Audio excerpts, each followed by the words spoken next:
Tradisi lisan Ba'ayun Maulid atau sering disebut dengan istilah Ba'ayun Mulut atau mengayun anak adalah salah satu bagian dari prosesi adat masyarakat Banjar yang dimodifikasi dengan menggunakan pendekatan budaya.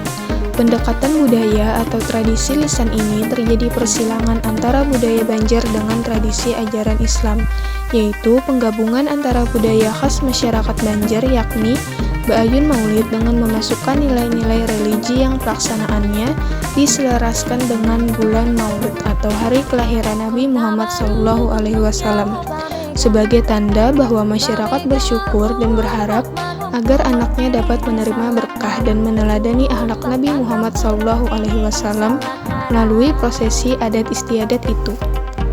Tradisi Ba'ayun Maulid sudah dikenal oleh masyarakat Banu Wahalat sejak lama, seiring dengan masuk dan tersebarnya Islam ke wilayah ini dan sekitarnya. Pada tahun 1900-an, tradisi ini telah diselenggarakan oleh masyarakat setiap kali datang bulan Rabiul Awal. Sebelum Islam masuk, orang-orang Dayak Keharingan yang berdiam di kampung Banu Wahalat biasanya melaksanakan upacara Aruh Ganal. Kegiatan utama dalam upacara Aruh Ganal yang biasa dilakukan selama sepekan ini adalah pembacaan mantra dari para balian disertai dengan ma'ayun atau ba'ayun anak. Setelah Islam masuk dan berkembang, upacara tersebut tetap dilaksanakan dengan format yang sama, tetapi dengan substansi yang berbeda. Pada mulanya, upacara ini diisi dengan bacaan-bacaan balian atau tetuha tokoh agama orang Dayak. Mantra-mantra, doa, dan persembahan-persembahan yang ditujukan kepada para dewa serta para leluhur ataupun roh nenek moyang orang Dayak Banu Wahalat dan dilaksanakan di balai. Kini, bacaan tersebut digantikan dengan pembacaan syair-syair Maulid Nabi yang berisi sejarah, perjuangan, dan pujian terhadap Nabi Muhammad SAW. Sebagai upacara yang dilaksanakan untuk mengungkapkan rasa syukur atas kelahiran Nabi Muhammad SAW, maka waktu pelaksanaan untuk upacara Ba'ayun Maulid di desa Banu Wahalat ini hanya dilaksanakan satu kali dalam setahun, yakni pada bulan Maulid, bertepatan dengan tanggal kelahiran Nabi Muhammad SAW, yakni 12 Rabiul Awal. Apabila pada tanggal 12 Rabiul Awal tersebut jatuh pada hari Jumat, maka waktu pelaksanaannya bisa dimajukan pada hari Kamis atau diundur pada hari Sabtu, supaya tidak mengganggu pelaksanaan sholat Jumat. Tempat pelaksanaan upacara Ba'ayun Maulid di desa Banu Wahalat ini dipusatkan di masjid atau di halaman luar masjid. Hal ini bertujuan agar anak-anak yang menjadi peserta Ba'ayun Maulid selalu dekat dan terikat dengan masjid sebagai pusat peribadatan dan peradaban umat Islam serta tidak melupakan ibadah sholat dan persatuan umat yang telah dilaksanakan di masjid. Selain itu, masjid juga dianggap sebagai tempat suci yang harus selalu dijaga kebersihannya, sehingga bermula dari sini diharapkan anak-anak yang mengikuti Ba'ayun Maulid memiliki dan selalu menjaga hatinya agar selalu suci dan bersih pula. Hiasan janur bermakna agar si anak selalu mendapatkan perlindungan dalam menempuh hidup di masa depan. Halilipan bermakna agar si anak nantinya menjadi pemberani dalam menegakkan prinsip, tidak mau diganggu atau dipengaruhi orang lain, tetapi tetap pada keteguhan hati dan pendiriannya.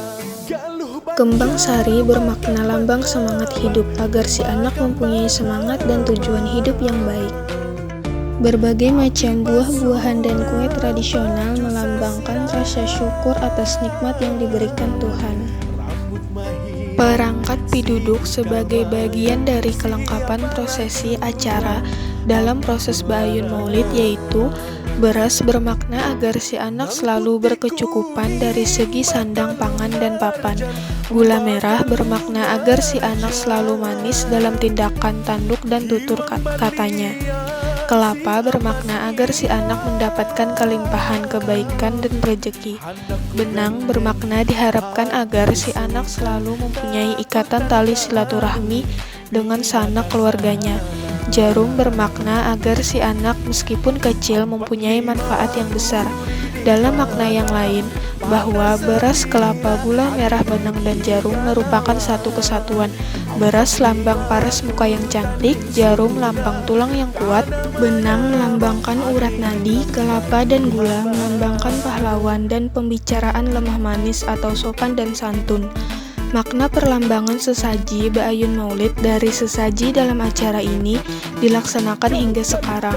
Perangkat sesaji sebagai bagian dari kelengkapan prosesi yaitu telur bermakna agar si anak mempunyai pendirian dalam setiap tindakannya, dan nasi lemak atau ketan bermakna agar si anak nantinya berkecukupan dari segi ekonominya, sama dengan perlambangan beras.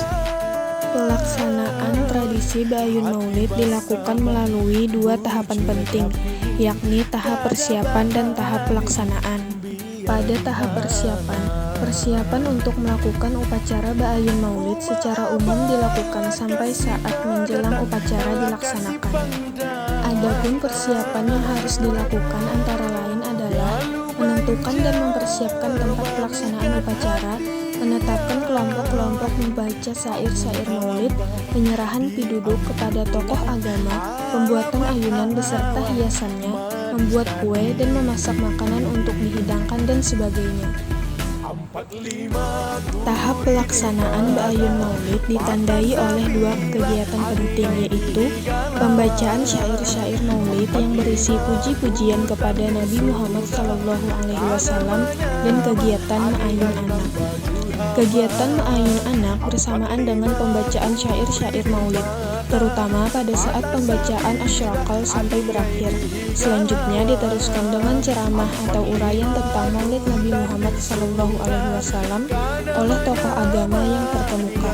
Sebagai penutup upacara diakhiri dengan pembacaan doa atau ceramah, nasihat atau tausiah. Maksud dan tujuan Ba'ayun anak selain didasari oleh motif-motif tertentu, dalam mereka yang mengikuti tradisi ini juga memiliki tujuan-tujuan khusus, diantaranya yaitu bagi orang tua yang mengikutkan anaknya dalam pelaksanaan Ba'ayun Maulid ini, ia berharap agar anak atau bayi yang diikutkan dalam Ba'ayun Maulid tersebut kelak jadi sudah dewasa akan meneladani perilaku dan akhlak Nabi Muhammad SAW, dimudahkan hidupnya dan selalu melaksanakan ajaran agama yang baik.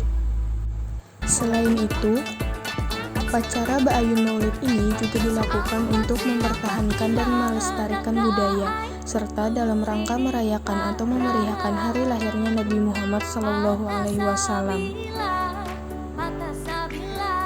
Acara ini tidak hanya diikuti oleh anak-anak, bayi atau balita saja, tetapi dari semua kalangan usia dengan tujuan diantaranya yaitu untuk memenuhi nazar atau mengharapkan disembuhkannya suatu penyakit.